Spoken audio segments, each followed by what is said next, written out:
ще видите изоставена сграда, която да е толкова запазена. Причината е, че малко хора знаят за нея.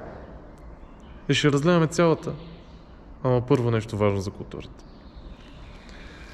Според дефиницията на ЮНЕСКО, култура е множеството от отличителни духовни, материални, интелектуални и емоционални черти на дадено общество или обществена група.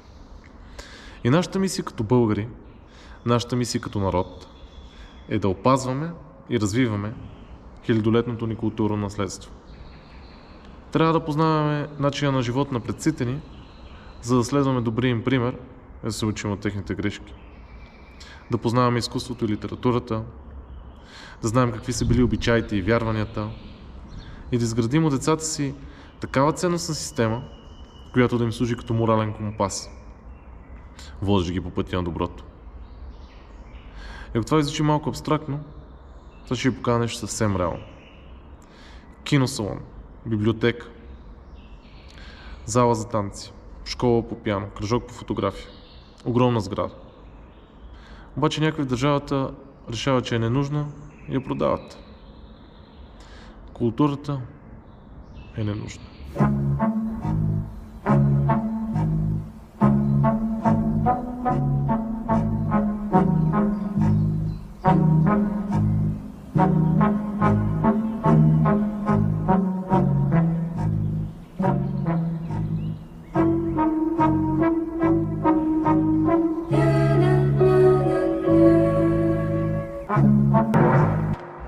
Преди да слезем надолу, един бърз поглед на паното.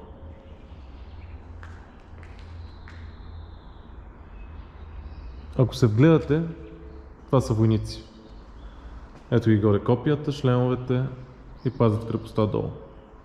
Конници са.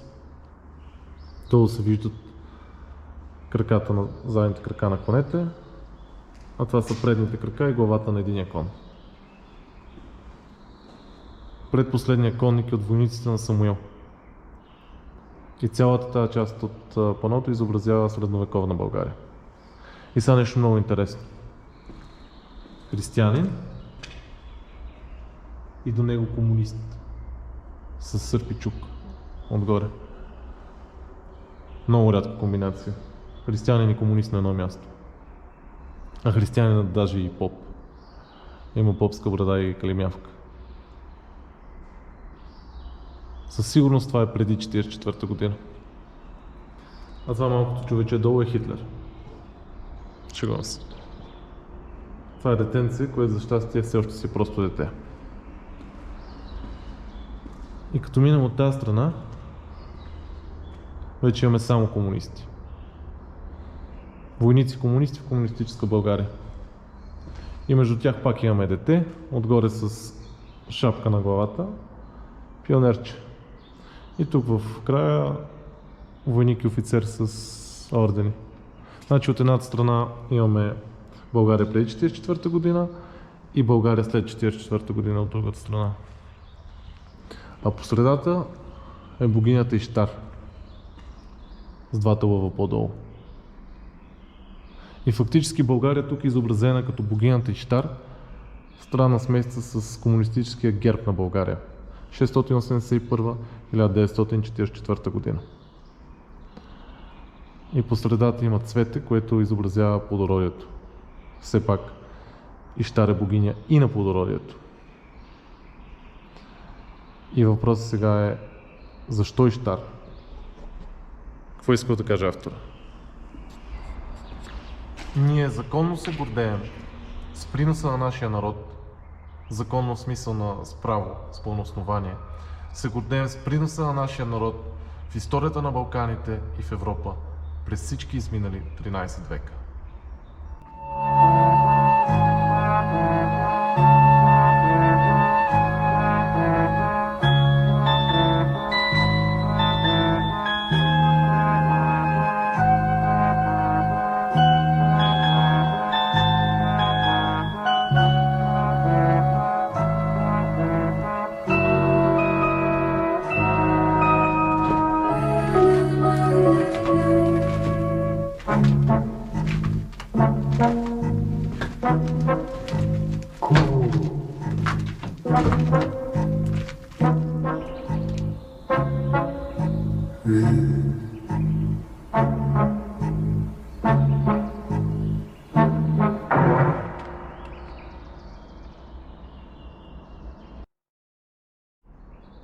Маркс твърди, че комунизмът може да се изгради само едновременно по целия свят и в едно идеално общество, когато човечеството достигне определено ниво на съзнанието. Ленин твърди обратното и решава да експериментира. Историята на там я знаем.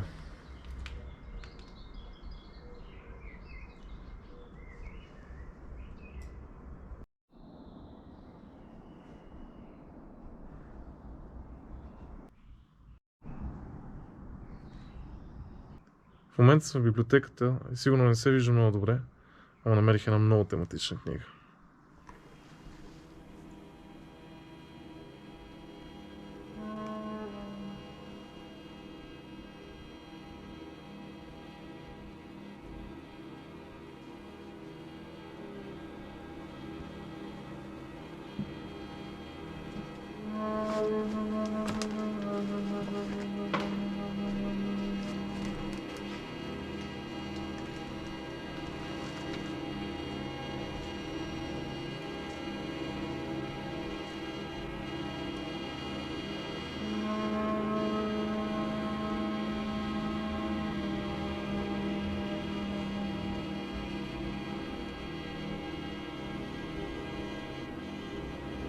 А тук някой е горил книги.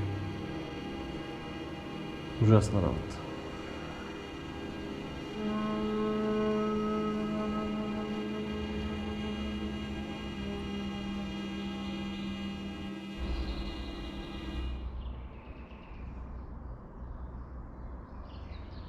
Сега ще видим и заведението. След постановка хората са идвали тук, взимали си чаша вино и са се наслаждавали на гледката.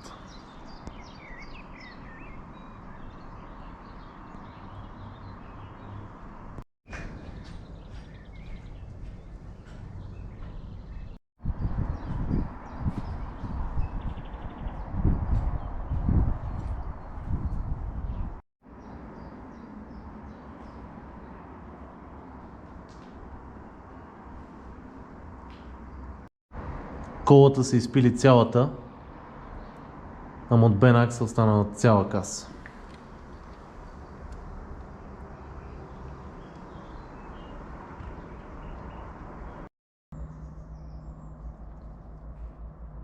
В момента съм в театралната зала.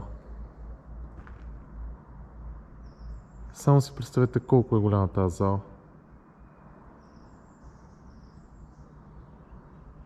Не знам ли си личи на видеото, а това нещо е по-високо от Народния театър.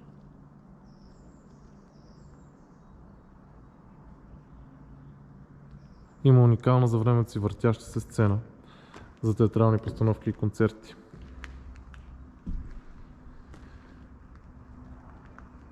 И филми са се прожектирали тук, разбира се.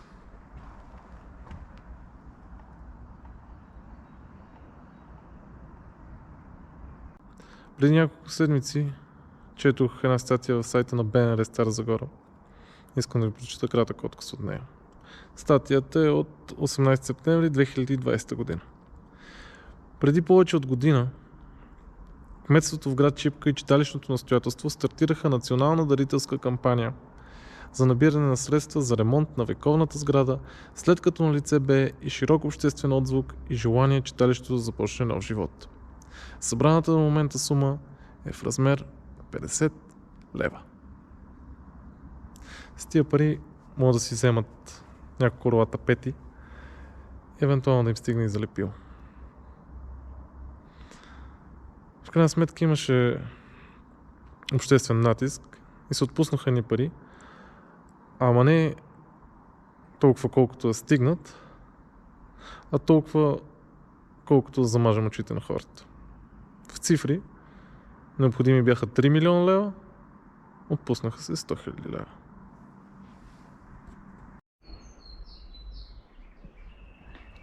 Както виждате, това е гардеробната.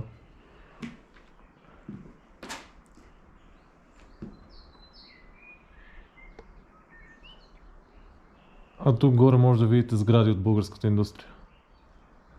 Някога, когато е имало такава.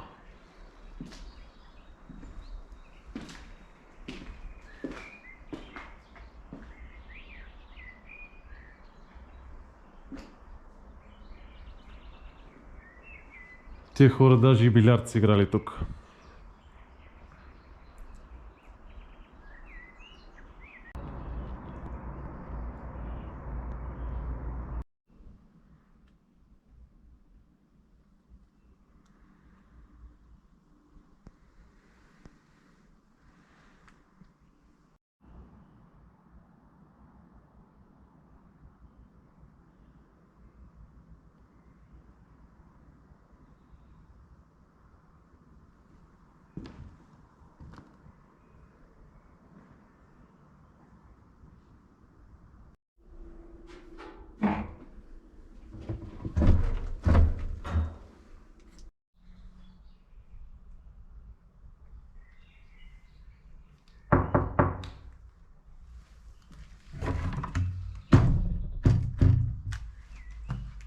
Няма никой. Освен фотографска техника и разруха.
Хубавото на света, в който живеем, е, че всичко може да бъде обяснено.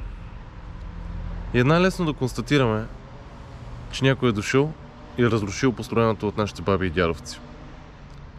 Обаче проблемът винаги е толкова голям, колкото са и причините.